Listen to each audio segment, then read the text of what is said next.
So என்னோட கேள்வி என்ன அப்படின்னா வந்து, ஏன் அரசாங்கம் மக்களுக்கு வந்து பாகுபாடு காட்டுது? ஒரு ஓஏபி பென்ஷனர்ஸ்க்கு வந்து ஏன் வந்து சர்க்கரை, பருப்பு, பாமாயில்லாம் வந்து மானிய விலையில் கொடுக்கறதில்ல அப்படிங்கிறது தான் என்னோடய கேள்வி. ஸோ ஒருவேளை நீங்கள் வந்து ரேஷன் கார்டு ஹோல்டர்ஸ் அப்படின்னா, நீங்கள் அரிசியில் வந்து சர்க்கரை கார்டு வச்சுருக்கீங்க அப்படின்னா வந்து உங்களுக்கு தெரியும், நீங்கள் வந்து ரேஷன் கடையில் வந்து மானிய விலையில் இந்த மாதிரி பருப்பு, சர்க்கரை, பாமாயில் வந்து மானிய விலையில் வாங்கிக்கலாம். வெளி சந்தையோடு வந்து உங்களுக்கு வந்து ரொம்ப வந்து குறைந்த விலையில் கிடைக்குது.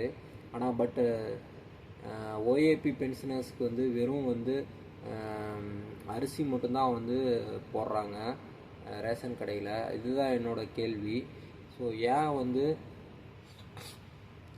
வந்து அவங்களுக்கும் வந்து நம்மளை மாதிரி சமமாக வந்து அந்த ரேஷன் கடையில் வந்து இந்த பாமாயில், சர்க்கரை இந்த மாதிரி பருப்பு இதுக்கு வந்து மானிய விலையில் கொடுக்கறது இல்லை அப்படிங்கிறது தான் என்னோடய கேள்வி. ஸோ என்ன அப்படின்னா வந்து,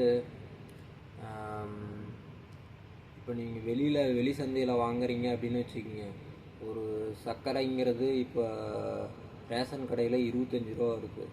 அதே பார்த்திங்கன்னா வந்து நம்ம வெளி சந்தையில் வாங்கினீங்கன்னா டபுள் ரேட் ஆகும், ஒரு 45 ரூபா வரும். அதே பருப்புங்கிறது அதே மாதிரி தான், 30 ரூபா பருப்பு வருது அப்படின்னா வெளியில் வாங்கினீங்கன்னா இன்னும் அதிகமாக தான் வரும். அதே மாதிரி பாமாயிலும் அதே மாதிரி தான்.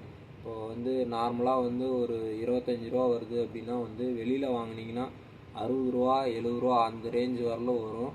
இதே வந்து இன்னும் நல்ல பாமாயில், நல்ல குவாலிட்டியான பாமாயில் வாங்குறீங்க அப்படின்னா வந்து இன்னும் விலை கூடுதலாக வரும். ஸோ இந்த மாதிரி அடித்தட்டு மக்கள், இந்த மாதம் முதியோர் ஓய்வூதியம் வாங்குகிற மக்கள் வந்து எப்படி தங்களோட வாழ்வாதாரத்தை வந்து நகர்த்த முடியும் அப்படிங்கிறது தான் என்னோடய கேள்வி. ஸோ இப்போ வந்து நம்ம தமிழக அரசாங்கம் வந்து 1200 வந்து மாதம் வந்து கொடுத்துட்ருக்குறாங்க. ஸோ அதை வச்சு அவங்களோட வாழ்வாதாரத்தை வந்து செயல்படுத்திக்க முடியுமா அப்படிங்கிறது என்னோடய கேள்வி. என்ன அப்படின்னா பார்த்திங்கன்னா வந்து, ஒரு கேஸ் மட்டுமே வந்து ஒரு 950 ரூபா வந்துடுது. அதுக்கு வந்து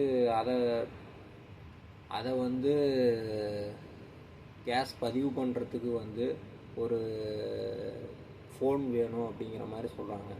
அதை வந்து மாதம் வந்து ஒரு 200 ரூபா அளவுக்கு வந்து ரீசார்ஜ் பண்ண வேண்டியதாக இருக்குது. ஸோ அதுக்கு அப்போ பார்த்திங்கன்னா